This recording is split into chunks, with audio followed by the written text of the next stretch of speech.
datang pada hari ini, pada hari baik, hari yang cerah, penuh sukacita. Sedikit saya informasikan mengenai film ini. Kita akan tayang minggu depan 16 Maret di bioskop seluruh Indonesia, di semua jaringan bioskop. Dan alhamdulillah juga film ini akan menjadi salah satu film lebaran di Malaysia. Wih. Ya, serta akan tayang di Malaysia, Brunei dan Singapura tanggal 20 April. 1 bulan setelah di sini kita 20 April tayang di Malaysia, Brunei dan Singapura, dan tanggal 24 kita akan tayang di Kamboja dan Vietnam. Tapi Vietnam kita lagi menunggu proses sensor. Tapi harusnya regulasi Vietnam sih harusnya aman ya. Karena yang penting di Vietnam itu iblis nggak boleh menang. Pak Yan, yang selalu protes iblis menang. Ya, harusnya sih. Tapi kita masih nunggu konfirmasi untuk satu negara, Vietnam, dan juga Filipina. Ya, semoga Vietnam dan Filipina akan bergabung dengan Kamboja, akan merilis film ini tanggal 24 April juga. Tapi yang terpenting sekali bagi kami harus fokus untuk sukses di dalam negeri juga. Yang pertama itu. Dan terima kasih teman-teman media sudah datang dan ikut memberitakan berita positif tentang film ini. Itu saja dari saya. Assalamualaikum warahmatullahi wabarakatuh. Waalaikumsalam warahmatullahi wabarakatuh. Jadi sekali lagi tidak hanya di Indonesia ya Pak ya, tapi film ini juga akan tayang di Malaysia, Singapura, Brunei, Kamboja dan Vietnam menyusul berarti ya. Baik. Selanjutnya mungkin ke sutradara kita Yani Sukarya.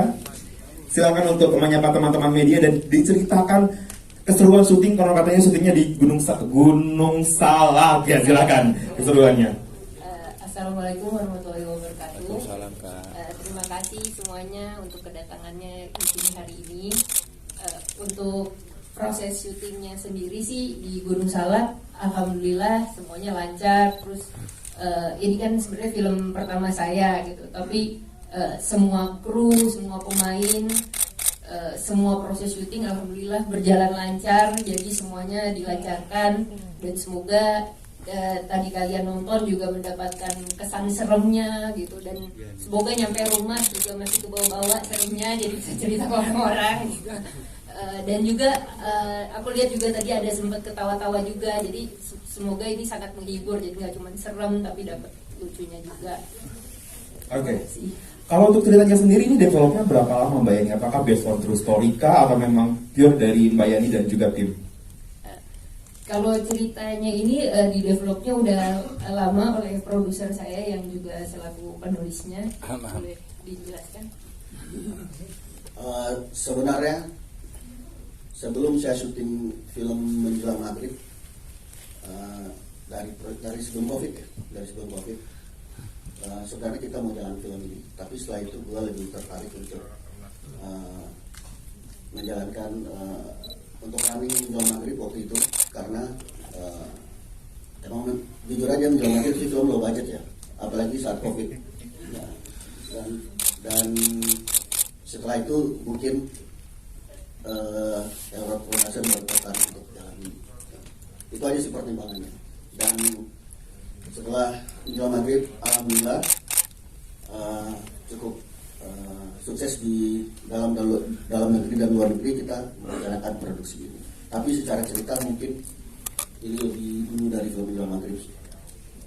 Saya sedikit tambahan. Boleh, silakan. Nah, di film ini kan banyak adegan ruqyah gitu-gitu kan, ya maksudnya, dan kita juga pakai ayat-ayat yang ada di Al-Quran kayak Al-Mu'minun dan lain-lain. Nah, itu juga kita tuh pingin ngasih tahu gitu, kalau misalnya kita lagi ada masalah di kehidupan kita atau apa, kita larinya kembali lagi kepada Tuhan. Jadi maksudnya nggak cuma film horor aja, tapi kita juga pengen ada pesan baiknya lah kepada orang-orang yang nonton. Baik, luar biasa ya. Dan sebelum ke pertanyaan dari teman-teman media, saya akan bertanya dulu ke dua pemeran utama kita. Ada Misa Joan, halo, selamat siang. Dan juga ada Ria Franda. Ini silakan diperkenalkan perannya seperti apa dan apa alasan yang akhirnya membuat saya ingin bergabung dengan proyek ini. Silakan. Halo semua. Iya. Saya Michelle Joan, di sini berperan sebagai Harumi. Kalau menceritakan karakter Haruni seperti apa. Semua udah nonton ya. Haruni ini ya intinya di sini nggak ada, dikit lah bisa dihitung jari scene aku cantik gitu.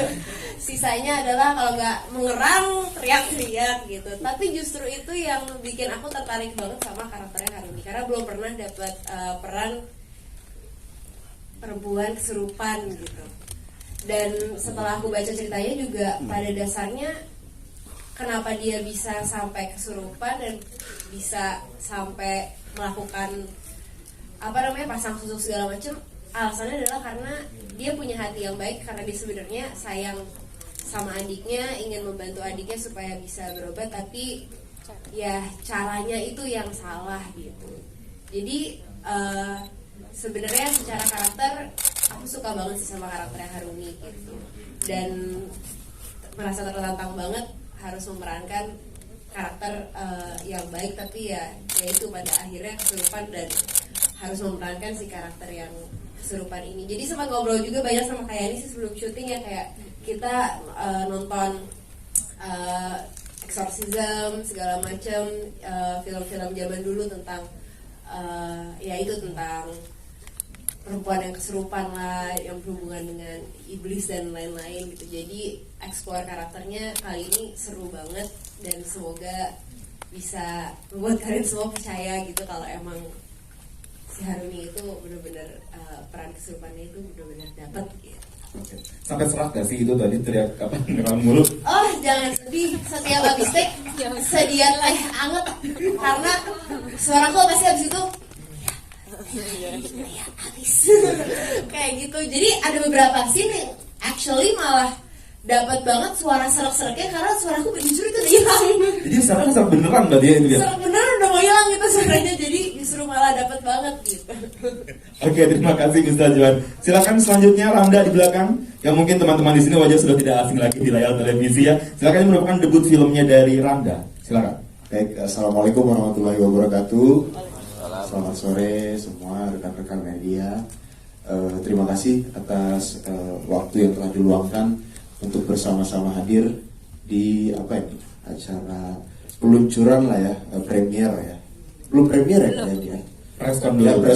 preskon bersama media. Ada ucapkan terima kasih banyak. Dan yang Randa rasain pada hari ini ya kaget juga sebenarnya. Kaget, senang juga yang pasti, karena memang pada film Iblis Dalam Darah ini adalah debut pertama Randa di film layar lebar.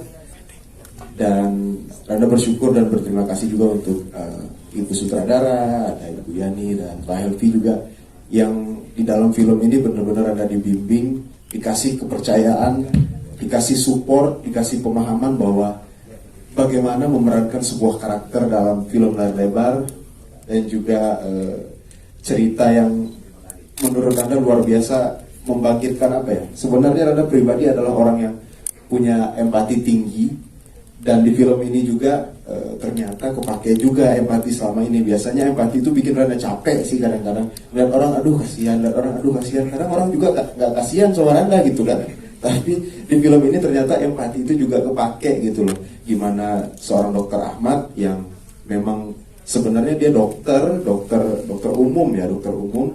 Cuman karena ngelihat si Hanum kasihan gitu, tiba-tiba udah disiapin operasinya supaya bisa sembuh, tiba-tiba nggak bisa operasi karena memang keterbatasan biaya gitu. Akhirnya dokter Ahmad penasaran, kok bisa gitu loh, padahal satu-satunya jalan itu adalah operasi gitu. Akhirnya dokter Ahmad main ke rumahnya dan ternyata kakaknya juga sakit si Haruni. Akhirnya di sanalah empatinya dokter Ahmad tadi, akhirnya dia berusaha untuk bantu. Dan kebetulan dokter Ahmad ini kalau dari ceritanya seorang dokter, cuman dari garis keturunan keluarga memang apa itu bilangnya,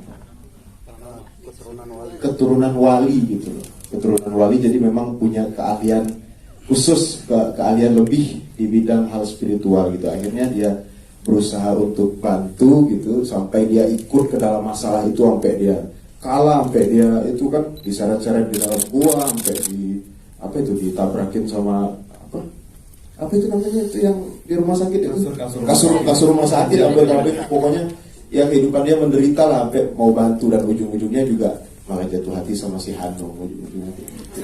Oke, tapi ini menarik ya. Saya ingin bertanya mungkin ke saudara atau produser, katanya salah satu hal selain kemampuan aktingnya Randa, juga kemampuan mengajinya yang luar biasa sampai akhirnya memikat sutradara dan produser. Apakah seperti itu? Silakan. Iya, jadi Randa itu waktu kita casting kan kita langsung suruh membacakan ayat gitu kan. Nah terus ya ternyata dia bagus sekali gitu baca ayatnya, karena itu yang kita cari. Itu yang emang kita cari gitu, maksudnya karena susah juga dapat pemeran utama yang bener-bener dari kayak dia ngajinya tuh tajwid sama makromnya bagus gitu. Alhamdulillah akhirnya dapat gitu. Dan juga nggak cuma ngajinya, tapi actingnya juga bagus. Ngajinya, actingnya dan nyanyinya bagus gitu ya. Iya, Oke. iya. Pak produser yang ingin tambahkan? Oh ya, Gua tawarin sedikit jadi nambahin soal Randa tadi, cerita ini tentang bagaimana tentang empati ya. Karena mungkin itu sudah mulai hilang, sudah mulai pupus dari bangsa kita ya. Karena lihat aja sekarang banyak yang orang lebih memperkaya diri sendiri. Eselon 2 punya harta 500 miliar. Nah itu yang, tapi dia seorang dokter di sebuah pegunungan tapi mempunyai empati untuk menolong, dapat bonus lagi dia. bonus Hanung dia. Jadi yang eselon 2, eselon 3, eselon 1 kalau baik kita dapat bonus lagi ya. Oke. Ya, thank you. Baik, terima kasih. Selanjutnya mungkin saya akan lempar ke teman-teman media mungkin yang ingin bertanya, silakan angkat tangan. Oke. Selamat siang semuanya. Perkenalkan, nama saya Thomas dari Sindonews.com. Hal yang menarik juga ya, baik bahwa di industri banyak film-film bergenre horor dengan berbagai ceritanya. Yang jadi pertanyaan saya cukup menarik melihat Mesel Joan begitu total dalam memerankan, dan saya nggak melihat Joan sebagai Joan yang cantik ya kali ini. Jadi pertanyaan saya adalah pertama, bagaimana mungkin bisa ditambahkan lagi, dielaborasi lagi selain kamu melihat film Exorcist, apalagi sih yang pendalaman, dalam arti ada hal apa yang bisa membuat mendalami peran itu. Yang kedua, bebas ke siapa aja. Proses syuting kan di Gunung Salak ya, bagaimana sih memberikan tantangan seperti apa, apakah ada hal mistis, hal standar lah dalam film horor, apa yang menarik dan mungkin apa yang menjadi perbedaan di antara film horor lain yang sedang menjamur di tanah air. Terima kasih, sukses Selvi, filmnya terus berkarya, memberikan hal-hal yang baik untuk film tanah air. Baik, terima kasih Mas Thomas dari Indonesia. Silakan Misal, udah jelas pertanyaannya? Iya jelas. Terima kasih atas pertanyaannya.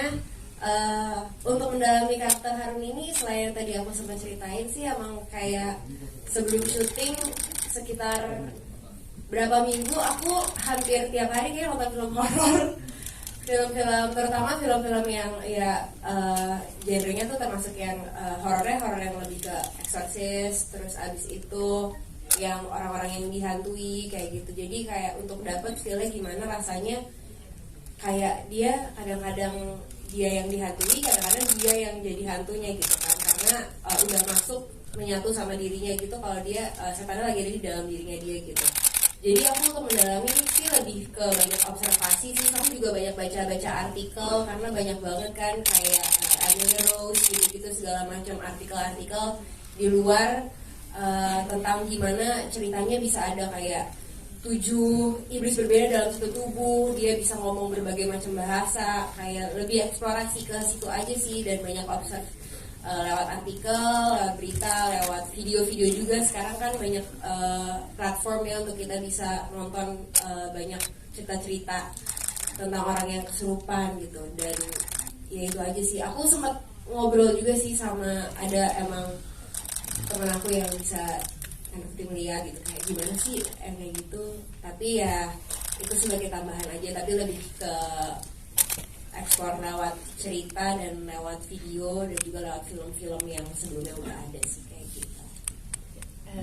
Sedikit tambahan ya. Nah jadi waktu itu aku juga menyuruh Michelle Joan untuk dengerin Emily Rose, tapi bukan yang filmnya, tapi yang aslinya. Jadi ada suara-suara rekaman dari orang kesurupan beneran, Emily Rose yang dulu gitu. Nah, maksudnya karena kan dengan Michelle ngedengerin itu kan gimana sih dia gitu perasaannya, kok terus bisa suaranya sampai berganti-ganti, ada itu kayak nggak, bukan suara manusia lagi gitu. Nah jadi aku pengen Michelle explore di situ.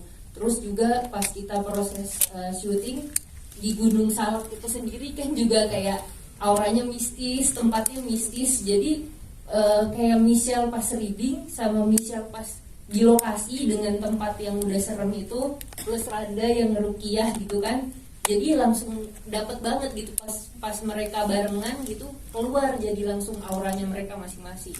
Itu sih yang ngebantu jadi creepy-nya dapet. Sama di film ini kan maksudnya ada lah jump scare, pasti ada ya karena film horor. Tapi aku daripada fokus ke jump scare lebih pingin ke creepy-nya gitu loh. Jadi kayak pelan-pelan tapi pingin gue tuh orang tuh merinding gitu biar jadi terngiang-ngiang di rumah itu sih sebenarnya. Baik, Sedikit gue tambahin lagi ya. Tadi pertanyaan kedua dari teman media tadi. Sebelum kita memutuskan syuting di Gunung Salak, terus kita sebenarnya udah hunting cukup banyak lokasi ya. Dari semua pinggiran Jawa Barat sampai ke Garut. Dari kota Garut itu ada 6 jam ke dalam. Pokoknya udah melihat apa mobil Pertamina terbalik lah. Saking jauhnya, saking bahayanya gitu. Terus, nah akhirnya tim menemukan rumah yang satu rumah di hutan. Itu gue cocok sekali gitu. Nah, soal mistis ya udah pasti karena Gunung Salak cukup terkenal ya. Pada hari pertama syuting ya gue kan orangnya ya percaya ya, tapi gue nggak terlalu yang terlalu mikirin mistik banget gitu. Nah pada hari pertama itu genset nyangkut tuh sama mobil box. Terus Pak Ustadz bilang kita baca doa dulu. Tapi kalau setelah baca doa terus bisa jalan lagi, gue bingung juga. Ya udah gitu. Tapi alhamdulillah ya semua berjalan dengan lancar. baik. Yang lain, bro. Cukup. Oke, berarti alhamdulillah semua proses syuting dari awal sampai akhir lancar ya Pak ya. Baik, ini cukup satu pertanyaan saja dari teman-teman media. Nanti kita akan lanjut one-on-one interview di luar, di lobby. Tapi sebelum itu saya ada permintaan dari kru untuk satu orang mungkin dimulai dari Ahmad Bule untuk sedikit singkat saja alasan kenapa masyarakat harus nonton film ini. Silakan, singkat saja. Kenapa harus nonton film Iblis Dalam Darah? Karena di film Iblis Dalam Darah ini bukan cuma sekedar film horor, tapi ada banyak pesan-pesan orang yang bisa diambil. Khususnya untuk orang-orang yang tidak terlalu percaya sama hal-hal mistis seperti itu. Karena di hal-hal seperti itu, kenapa kita harus percaya ya? Karena semua itu ada di Al-Quran. Gitu. Baik, silakan Pak Produser satu kalimat saja Pak. Kenapa harus nonton film ini? Yang pasti film yang paling keren bulan ini. Oke. Silakan bergeser nanti ke depan satu kalimat saja kenapa harus nonton film ini? Kenapa harus nonton film Iblis Dalam Darah? Soalnya ada Dr. Ahmad Gondrong. Baik, silakan. Boleh. Kenapa harus nonton film Iblis Dalam Darah? Karena serem sama polisinya ganteng. Promosi lagi. Silakan ke depan muncul. Cowok kenapa ya?